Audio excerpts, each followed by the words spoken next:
আসসালামু আলাইকুম প্রিয় এইচএসসি 2026 ব্যাচ 27 ব্যাচ অথবা যারা সামনে কলেজে ভর্তি হবা, সো তাদের জন্য আজকের এই ক্লাসটা অনেক বেশি ইম্পর্টেন্ট, বিশেষ করে ইংলিশ সেকেন্ড পেপারের জন্য।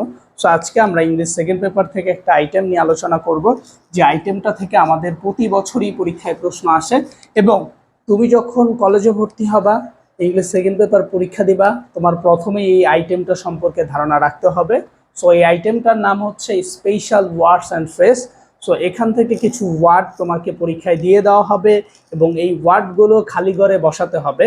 সো খালি ঘরে কিভাবে বসাবা, সো এইটাই আজকে আমাদের জানার বিষয়। তাহলে আমরা একটু জেনে নেব। প্রথমে প্রশ্নটা কিভাবে থাকে। সো আমাদের প্রশ্নটা এইভাবে থাকে, যেমন প্রথমে আমাদের একটা বক্স দিয়ে দেওয়া হবে এবং কিছু কোশ্চেন নিচে এ বি আকারে দেওয়া থাকবে। এই যে যেমন এ বি সি ডি আকারে কোশ্চেন দেওয়া আছে। সো এই কোশ্চেনগুলোরই উত্তর আমাদেরকে সাবমিট করতে হবে। সো তাহলে একটু আমরা দেখি, এটা ঢাকা বোর্ড 2024 সালে আসা একটা প্রশ্ন। সো এই প্রশ্নটা আমরা সমাধান করব, যাতে করে তোমরা বুঝতে পারো যে আসলে বোর্ড পরীক্ষায় কি ধরনের কোশ্চেন আসে এবং সেগুলোর উত্তর কিভাবে দিতে হয়। সো 1 নাম্বার, তাহলে আমরা শুরু করি। প্রথমে বক্সে যে ওয়ার্ডগুলো আছে এগুলো সম্পর্কে আমাদের জানতে হবে। So what does look like আছে, তারপরে হোয়াটস ইজ লাইক, তারপর would rather, had better, as if আছে, ওয়াজ ব্রন আছে, লেট অ্যালোন আছে, অ্যাজ সুন অ্যাজ আছে, হ্যাভ টু আছে, হোয়াট ইফ আছে। সো এই ওয়ার্ডগুলো সম্পর্কে যদি আমাদের জানা থাকে তাহলে অনেক বেশি সহজ হয়ে যাবে উত্তরটা লেখার জন্য। তাহলে আমরা প্রথমটা একটু খেয়াল করি। এখানে হোয়াট ডাজ লুক লাইক, এটা যদি সেন্টেন্সের মধ্যে দুইটা গ্যাপ থাকে সেখানে এটা বসার সম্ভাবনাই বেশি। সো সেখানে এটা বসে। দেন হোয়াটস ইটস লাইক কখন বসে, যখন দেখবে যে ভার্বের যে এক থাকে এটার সাথে যখন তুমি একটা আইএনজি দেখতে পাবা। প্রথমে একটা গ্যাপ থাকবে, গ্যাপের পরে ভার্বের একের সাথে আইএনজি থাকবে এবং লাস্টে একটা কোশ্চেন বোধক চিহ্ন থাকবে। সো এই টাইপের যদি দেখা যায় যে ভার্বের এক আছে, এটার সাথে একবার একটা আইএনজি আছে, পরে লাস্টে সেন্টেন্সের লাস্টে আবার একটা কোশ্চেন বোধক চিহ্ন আছে, তো সেখানে হোয়াটস ইটস লাইক বসে। আবার সেখানে আমরা উড ইউ মাইন্ডও বসাইতে পারি, উড ইউ মাইন্ড এটাও বসে ওখানে, ঠিক আছে। অথবা হোয়াটস লুক লাইক বসে। সো এই ওয়ার্ডগুলো যদি বক্সে থাকে তখন তুমি এই ভাবে দেখে দেন উত্তরটা বসাইতে পারবে। দেন আমরা দেখতে পাচ্ছি উড রেদার, এটা কখন বসে, যখন একটা সাবজেক্ট থাকবে, পরে একটা গ্যাপ, পরে ভার্বের এক থাকবে, ঠিক আছে। এটা যদি থাকে, এরপর যদি একটা দেন থাকে সেন্টেন্সের মধ্যে, দেন যদি দেন থাকে তাহলে আমরা সেক্ষেত্রে উড রেদার বসাইতে পারি। হ্যাড বেটার কোথায় বসাবো, সেম একটা সাবজেক্ট, পরে একটা গ্যাপ, ভার্বের 1 নাম্বার থাকবে এবং এটা যদি একটা উচিত অর্থ বোঝায়, কি বোঝায়, উচিত অর্থ ইঙ্গিত করে, তাহলে আমরা সেখানে কি বসাইতে পারি, সেখানে আমরা হ্যাড বেটার বসাইতে পারি। দেন আমাদের অ্যাজ ইফ, অ্যাজ ইফ কখন বসাবো, অ্যাজ ইফের নিয়মটা প্রথমে একটা সাবজেক্ট থাকবে, পরে একটা ভার্বের 1 নাম্বার ফর্ম থাকবে, পরে আমাদের একটা গ্যাপ থাকবে, পরেই গ্যাপ থাকবে, পরে আবার সাবজেক্ট, আবার ভার্ব, পরে আবার অবজেক্ট থাকবে। সো এই টাইপের যদি থাকে যে প্রথমে একটা কি আছে সাবজেক্ট, পরে একটা ভার্ব, পরেই গ্যাপ, পরে আবার সাবজেক্ট, আবার ভার্ব, পরে অবজেক্ট আছে। সো এই টাইপের যদি থাকে সেই ক্ষেত্রে আমাদের বুঝতে হবে যে আমাদের এইখানে অ্যাজ ইফ অথবা অ্যাজ দ্য বসাইতে হবে। ওয়াজ ব্রন কোথায় বসাইতে হবে, যেখানে জন্মস্থান বোঝাবে। কি বোঝাবে ভাই, জন্মস্থান, যে তুমি জন্মগ্রহণ করছো, এই টাইপের যদি কোনো কিছু বোঝায় সেখানে ওয়াজ ব্রন বসাইতে হবে। লেট অ্যালোন কি বোঝাবে ভাই, একটা গ্যাপ থাকবে, গ্যাপের আগে হয় ছোট থাকবে অথবা গ্যাপের বড় থাকবে, অর্থাৎ এখানে বড় জিনিস বোঝাবে, ছোট জিনিস বোঝাবে, মাঝখানে গ্যাপ থাকবে। সো এই টাইপের বোঝালে তখন আমরা সেখানে লেট অ্যালোন বসাবো। অ্যাজ সুন অ্যাজ কখন বসাবো, আমি যদি বলে দিই যে অ্যাজ সুন অ্যাজটা আমরা কখন বসাবো। সো অ্যাজ সুন অ্যাজ বসানোর নিয়মটা যে একটা সাবজেক্ট, একটা ভার্ব, একটা অবজেক্ট, হ্যাঁ অলরেডি শেষ, আবারও একটা সাবজেক্ট, আবারও একটা ভার্ব, আবারও একটা অবজেক্ট যদি শেষ হয়ে যায়, তাহলে সেখানে আমরা কি করতে পারি, একটা অ্যাজ সুন অ্যাজ বসাইতে পারি। মানে যেখানে দুইটা সেন্টেন্স বা ক্লজ শেষ হয়ে যাবে সেখানে অ্যাজ সুন অ্যাজ বসাইতে পারি। দেন হ্যাভ টু কখন বসাইতে পারি, সেম একইভাবে একটা সাবজেক্ট থাকবে, পরে একটা গ্যাপ থাকবে, পরে ভার্বের 1 নম্বর ফর্ম থাকবে, সেখানে আমরা হ্যাভ টু বসাইতে পারি। এবং হোয়াট ইফটা কোথায় বসাইতে পারি, খুবই ইম্পর্টেন্ট একটা কথা, হোয়াট ইফ। তাহলে হোয়াট ইফটা কখন বসাইতে পারি আমি যদি বলি, হোয়াট ইফটা প্রথমে একটা সাবজেক্ট, পরে একটা ভার্ব, পরে একটা অবজেক্ট থাকবে। থাকার পরে দেখো একটা সাবজেক্ট আছে, একটা ভার্ব আছে, একটা অবজেক্ট আছে। তাহলে ব্যাপারটা একটা সাবজেক্টও থাকবে, অর্থাৎ একটা সাবজেক্ট থাকবে, পরে একটা ভার্ব থাকবে, পরে একটা অবজেক্ট থাকবে, লাস্টে আবার একটা প্রশ্নবোধক চিহ্ন থাকবে। সো এই টাইপের যদি থাকে, হ্যাঁ, তাহলে আমাদেরকে হোয়াট ইফ বসাইতে হবে। তাহলে ক্লিয়ার। কোথায় কোথায় কোনটা বসাইতে হবে এটা আমরা অলরেডি জেনে গেছি। এখন আমাদের যে কাজ সেটা হচ্ছে উত্তরগুলো আসলে কিভাবে লিখতে হবে এই ব্যাপারটা জানা। তাহলে আমরা একটু খেয়াল করি। তাহলে যেহেতু আমরা সবগুলোই মোটামুটি জেনে গেছি যে কোথায় কোনটা কোথায় বসাইতে হবে, তাহলে আমাদের প্রথমে যে ব্যাপারটা আছে সেটা হচ্ছে সুমি টক টু মাছ, তারপর হচ্ছে it is dash he were a mat. তাহলে দেখো এখানে যে ব্যাপারটা ইঙ্গিত করতেছে, আমি যদি তোমাদেরকে সহজভাবে বুঝাই দিই, দেখো এখানে হচ্ছে ইট, ইট হচ্ছে একটা সাবজেক্ট। ইট কি ভাই? একটা সাবজেক্ট। ইজ হচ্ছে একটা ভার্ব। তাইলে একটা সাবজেক্ট গেল, পরে একটা ভার্ব গেল, পরে আবার একটা গ্যাপ, তারপরে কি আছে, পরে আবার একটা সাবজেক্ট আছে, পরে ওয়ার হচ্ছে আবার একটা ভার্ব আছে, পরে পুরাটা হচ্ছে একটা অবজেক্ট। সো একটা অবজেক্ট আছে। তাহলে এটা কার সাথে মিলতেছে? অবশ্যই একটা সাবজেক্ট প্লাস একটা ভার্ব, পরেই গ্যাপ, তারপরে আবার একটা সাবজেক্ট, আরেকটা ভার্ব, আবার অবজেক্ট হয়ে গেছে। তাহলে এটা হচ্ছে কার সাথে মিলে? এটা হচ্ছে অ্যাজ ইভ এর সাথে মিলে। কার সাথে মিলে ভাই? অ্যাজ ইভ অথবা অ্যাজ দ্য। সো এইটা যদি সেন্টেন্সের মধ্যে থাকে তাহলে উত্তর এটা লিখতে হবে। তাহলে উত্তর অ্যাজ ইফ হবে প্রথমটা। তাহলে উত্তর কি হইতে পারে? অ্যাজ ইফ হবে। কেন হবে এটা তো আমি বুঝাই দিলাম, যে সাবজেক্টটার পরে ভার্ব থাকবে, ভার্বের পরেই হচ্ছে একটা গ্যাপ থাকবে। তাহলে এখানে আমরা বুঝতে পারছি ইট হচ্ছে একটা সাবজেক্ট, এই ইটটা হচ্ছে একটা সাবজেক্ট, ইজ হচ্ছে একটা ভার্ব, এবং হচ্ছে এখানে আমরা যেহেতু বুঝতে পারছি যে এখানে ব্যাপারটা যেটা ইঙ্গিত করছিল, সো এটা বুঝতে পারার কারণে আমাদের জন্য একটু সহজ হয়ে গেছে, তাই না? তাহলে এখানে যে দাঁড়াইলো যে এটা হচ্ছে একটা সাবজেক্ট আর এটা হচ্ছে একটা ভার্ব। তাহলে সাবজেক্ট গেল, ভার্ব গেল, পরে গ্যাপ, এই যে গ্যাপ, তারপরে আবার একটা সাবজেক্ট গেল, ভার্ব গেল, পরে একটা অবজেক্ট। সো এই টাইপের থাকলে সেখানে আমাদেরকে অ্যাজ ইফ বসাইতে হবে। সো উত্তর অ্যাজ ইফ হবে। প্রথমটা কি হবে? অ্যাজ ইফ হবে। তারপরে খেয়াল করি 2 নাম্বারটা, can anyone tell me has an elephant, elephant মানে হাতি, হ্যাশ একটা কোশ্চেন বোধক চিহ্ন। তাহলে খেয়াল করো এখানে অলরেডি একটা গ্যাপ আছে, তাহলে গ্যাপ নাম্বার 1, গ্যাপ নাম্বার 2, দুইটা গ্যাপ আছে। যদি কোনো সেন্টেন্সের মধ্যে দুইটা গ্যাপ থাকে সেক্ষেত্রে হোয়াট ডাস লুক লাইক বসাইতে হয়, আমরা যেটা অলরেডি শিখেছি। তাহলে প্রথম অংশ বসাবো হোয়াট ডাস, এখানে হোয়াট ডাস, আর এখানে look like, what does look like. এটা বসাইলেই মোটামুটি আমাদের উত্তরটা কমপ্লিট হবে। ঠিক আছে? আচ্ছা, এটা তো গেল। দেন আমাদের যদি 3 নাম্বারটা দেখি, 3 নাম্বারটা একটু খেয়াল করো, 3 নাম্বারটা একটু বোঝার ব্যাপার আছে। সো এটা যদি ভালোভাবে বোঝা যায় ইনশাল্লাহ তুমি বুঝতে পারবা আশা করছি। সো এটা জিনিসটা একটু খেয়াল করো। এখানে দেখো একটা সাবজেক্ট আছে, পরে একটা ভার্ব আছে, পরে একটা অবজেক্ট আছে। তাহলে কি করলাম? সাবজেক্ট গেল, ভার্বও গেল, অবজেক্টও গেল, চলে গেল, তাই না? পরে আবার একটা গ্যাপ আছে, গ্যাপের পরে হচ্ছে একটা সাবজেক্ট আছে, পরে আবার একটা ভার্ব আছে, মানে অবজেক্টও থাকার কথা ছিল।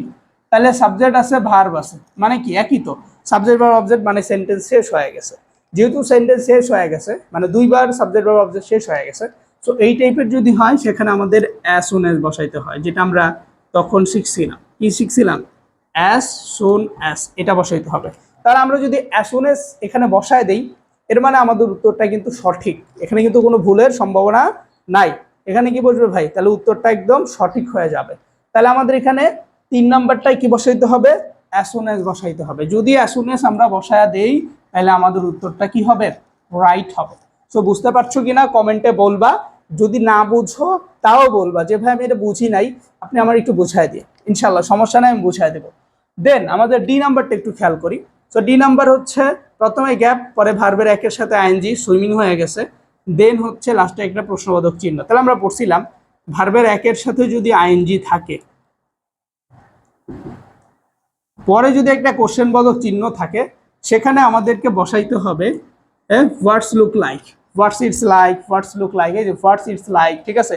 হোয়াটস ইটস লাইক, হ্যাঁ, হোয়াটস উডস লাইক, এগুলো বসাইতে হয়। হোয়াটস লুক লাইক, ঠিক আছে? উড ইউ মাইন্ড, এগুলো যেহেতু এখানে হোয়াটস ইটস লাইক আছে, তার মানে আমাদের এখানে হোয়াটস ইটস লাইক বসাইতে হবে।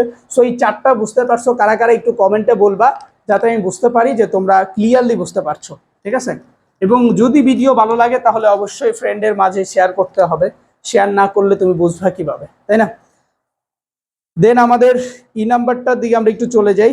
দেখো ই নাম্বারটা, ই নাম্বার যেটা এখানে বলা হয়েছে, আমি যদি তোমাদেরকে একটু বোঝাই যে ই নাম্বারটা, so helmet should be used while driving A motor bike. যখন তুমি মোটর বাইক চালাবা অবশ্যই তোমার হেলমেট পরতেই হবে। ঠিক আছে? Dash you are you were in a bike and meet a serious accident. যদি তুমি হেলমেটটা না পরো তাহলে আল্লাহ না করুক একটা মারাত্মক অ্যাক্সিডেন্ট হতেই পারে, এটা একটা স্বাভাবিক ব্যাপার, তাই পড়াটাই উচিত, তাই না? তাহলে এখানে দেখো একটা গ্যাপ আছে, গ্যাপের পরে একটা সাবজেক্ট আছে, পরে একটা ভার্ব আছে, পরে অবজেক্ট আছে, পরে লাস্টে একটা প্রশ্নবোধক চিহ্ন আছে, আছে কি না? যেহেতু একটা সাবজেক্ট আছে, একটা ভার্ব আছে, আবার একটা প্রশ্নবোধক চিহ্নও আছে। সো এই টাইপের যদি কোথাও থাকে এবং দেখো যে এই টাইপের কোথাও আছে, এর মানে সেখানে উত্তরটা কি হবে তুমি কি বলতে পারবে? সেখানে উত্তরটা আমরা শিখাই দিছিলাম, হোয়াট ইফ হবে। কি হবে ভাই? হোয়াট ইফ হবে। বুঝতে পারছো? তাহলে এখানে উত্তরটা কি হবে? হোয়াট ইফ হবে। সো হোয়াট ইফ দিলেই আমাদের উত্তরটা সঠিক হয়ে যাবে এবং একদম ভুল হবে না, ঠিক আছে? তাহলে এখানে হোয়াট ইফ বসাই দিবা, ঠিক কিনা?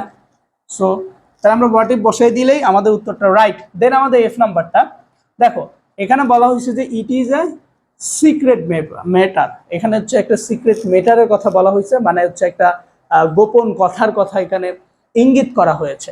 করার পরে এখানে বলতেছে যে সাবজেক্ট উই, তারপর একটা ড্যাশ, তারপরে নট ডিসকাস, এটা হচ্ছে একটা ভার্বের 1 নাম্বার ফর্ম, ঠিক আছে? পরে হচ্ছে পাবলিকলি কথা না বলার কথাই বলা হয়েছে যেহেতু সিক্রেট ব্যাপার। তাহলে আমরা এটা বুঝছিলাম যদি প্রথমে সাবজেক্ট থাকে, হ্যাঁ, পরে যদি একটা গ্যাপ থাকে, পরে যদি ভার্বের 1 নাম্বার ফর্ম থাকে, তাহলে আমাদের 5টা বিষয় মাথায় রাখতে হয়। সো 5টা বিষয়ের মধ্যে কি কি আছে? সো 1 নাম্বার হচ্ছে হ্যাজ টু আছে, 2 নাম্বার হচ্ছে হ্যাভ টু আছে, ঠিক আছে? তাহলে হ্যাজ টু আছে, হ্যাভ টু আছে। 3 নাম্বার হচ্ছে হ্যাড বেটার আছে। 4 নাম্বার হচ্ছে উড রেদার আছে। আর 5 নাম্বার হচ্ছে হ্যাড টু আছে। সো এগুলো যদি কোনো সেন্টেন্সের মধ্যে দেখো যে প্রথমে সাবজেক্ট আছে, পরে একটা গ্যাপ, পরে ভার্বের 1 নাম্বার ফর্ম, সো এই টাইপের যেখানেই সেন্টেন্স দেখবা সেখানে এই 5টা বিষয় মাথায় আনতে হবে, অর্থাৎ এই 5টার মধ্য থেকে উত্তর হবে। তাহলে আমাদের এখানে কি উত্তর হইতে পারে আমরা একটু দেখি। হ্যাড বেটার হলো উচিত বোঝায়। হ্যাড বেটার কি বোঝায় ভাই? উচিত বোঝায়। আর উড রেদার কখন বসে? যখন সেন্টেন্সের মধ্যে একটা দেন থাকে তখন উড রেদার বসে, কে থাকে, দেন থাকে। আর হ্যাভ টু কখন বসে? বাকি ক্ষেত্রে হ্যাভ টু বসে, অর্থাৎ এটা হচ্ছে একটু বেশি বোঝায়, ঠিক আছে? এটা একটু একটু বেশি বোঝায়, মানে সাবজেক্টটা বেশি বোঝাবে, আর এটা হলো সাবজেক্টটা একটু কম বোঝাবে, ঠিক আছে? সো এই হচ্ছে নিয়ম। আর হ্যাড টু কম বোঝায়, বাট পাস্টের ক্ষেত্রে ব্যবহার করতে হয়। তাহলে আমাদের এই ব্যাপারগুলো তো মোটামুটি আমরা একটুখানি ক্লিয়ার হয়ে গেছি। যেহেতু ক্লিয়ার হয়ে গেছি, সেক্ষেত্রে আমাদের এটা ক্লিয়ার আরো ভালোভাবে করা উচিত, ঠিক কিনা? তাহলে আমি যদি এখন তোমাদেরকে বলি যে আসলে এখানে কি হইতে পারে, তো দেখো এখানে যে ব্যাপারটা ইঙ্গিত করে সেটা হচ্ছে ডিসকাসের কথা বলা হয়েছে, যে একটা ডিসকাস করতে হবে। সো ডিসকাসের কথা বলা হয়েছে। যেহেতু ডিসকাসের কথা এখানে বলা হয়েছে, তাহলে এখানে কি বলবে? অবশ্যই পাবলিকলি না করার কথা বলা হয়েছে, তাই উচিত এটা পাবলিকলি না বলা উচিত। তার কারণে এখানে হ্যাড বেটার বসবে। কারণ কি উচিত অর্থে হ্যাড বেটার ব্যবহার করা হয়, ঠিক কিনা? উচিত অর্থে কে ব্যবহার করতে হবে? হ্যাড বেটার ব্যবহার করতে হবে। সো এই ছিল এটার উত্তর। এরপরের আমরা যদি প্রশ্নে চলে যাই, আমরা যদি এর পরের প্রশ্নে চলে যাই, দেখো জি নাম্বারটায় যদি আমরা একটু চলে যাই তাহলে আমাদের আরো সহজ হবে। সো খেয়াল করি, এখানে জি নাম্বার হচ্ছে সক্রেটিস একজন খুবই দার্শনিক ছিলেন বা বিখ্যাত ব্যক্তি ছিলেন, যেই হোক। সো তার জন্মসালের কথা বলা হয়েছে। সো জন্মসাল সম্পর্কে কোনো কিছু থাকলে সেখানে ওয়াজ ব্রাউন বসে। আর হচ্ছে যদি তোমার জন্মস্থান বোঝায়, জন্মস্থানের জায়গা টাইগা এই টাইপের বোঝালে সেখানে আমাদের এটা বসাইতে হয়। ক্লিয়ার? দেন দেন হচ্ছে এখানে দেখো দেন আছে। সো দেন থাকার কারণে এখানে উটরেদার বসবে, এটা আমরা অলরেডি শিখছি। সো এখানে উটরেদার হবে। দেন আমাদের হচ্ছে দেখো এখানে সাবজেক্ট আছে, পরে আবার একটা গ্যাপ আছে। তাহলে আমাদের যে বক্সটা ছিল, আমরা শিখছিলাম যে 5টা জিনিস, তাই না? কিন্তু আমাদের বক্সের মধ্যে আমরা পাইছিলাম হচ্ছে 3টা। এই একটা হলো উটরেদার, একটা হলো হ্যাড বেটার, একটা হলো হ্যাভ টু। তাহলে অলরেডি 2টা ব্যবহার শেষ, তাহলে থাকবে কি? Have to. তাহলে উত্তর কি হবে? উত্তর হচ্ছে হ্যাভ টু হবে। উত্তর কি হবে? হ্যাভ টু হবে। আর হ্যাভ টু কেন হইলো? কারণ এখানে হচ্ছে দেখো উই আছে। কে আছে ভাই? উই আছে। যেহেতু এখানে উই আছে, তাহলে উইটা কি করে? উইটা হচ্ছে বেশি বোঝায়। বেশি বলতে কি? দেখো উই মানে হচ্ছে কম না, অর্থাৎ উই মানে হচ্ছে আমরা, তাই না? আমরা বলতে এখানে আমি তো আছি, পাশাপাশি আরো অনেক লোক আছে, মানে বেশি আছে। সো বেশি থাকার কারণে এখানে হ্যাভ টু হবে, ঠিক আছে? তাহলে হ্যাভ টু বসাইলেই হয়ে যাবে। এবং লাস্টে যেটা আছে, সর্বশেষ যেটা লাস্টে আছে, সেটাতে আসলে কি হবে দেখো, এখানে একটা গ্যাপ আছে এবং গ্যাপের শুরুতে ওয়াক আছে, গ্যাপের পরে আছে রান। তাহলে ওয়াক মানে হচ্ছে হাঁটা, আর রান মানে হচ্ছে দৌড়, মানে দৌড়ানো আর কি, তাই না? দৌড়ানো। তাহলে একটা হচ্ছে হাঁটা আর একটা হলো দৌড়ানো। তাহলে কোনটা বড় কোনটা ছোট? হাঁটাটা হচ্ছে ছোট জিনিস আর দৌড়ানোটা হচ্ছে বড় জিনিস। তাহলে বড় এবং ছোট দুইটা মাঝখানে কে বসে? লেট অ্যালোন বসে। ঠিক আছে, সো এই লেট অ্যালোন বসায় দিলে উত্তরটা রাইট হবে। সো তোমরা যারা যারা বুঝতে পারছো তোমরা একটু কাইন্ডলি কমেন্ট সেকশনে জানায় দিবা যে ক্লাসটা কেমন লাগছে, ভালো লাগছে কিনা। যদি ভালো লাগে ইনশাল্লাহ পরবর্তীতে কোন টপিকের উপর ভিডিও চাও, সেটা রাইট ফ্রম ভার্ব হইতে পারে, মডিফায়ার হইতে পারে, কানেক্টর হইতে পারে, চেঞ্জিং সেন্টেন্স হইতে পারে, কমপ্লিটিং সেন্টেন্স হইতে পারে, তোমার যেটা পছন্দ তুমি সেটা কমেন্টে বলতে দিতে পারো। এবং ক্লাস ভালো লাগলে, বুঝতে পারলে কমেন্টে বলতে পারো যে ভাই আপনার ক্লাস ভালো লাগছে, আপনার ক্লাসে আমি বুঝতে পারছি। তাহলে আমরা পরবর্তীতে আরও ক্লাস তোমাদের জন্য নিব ইনশাল্লাহ।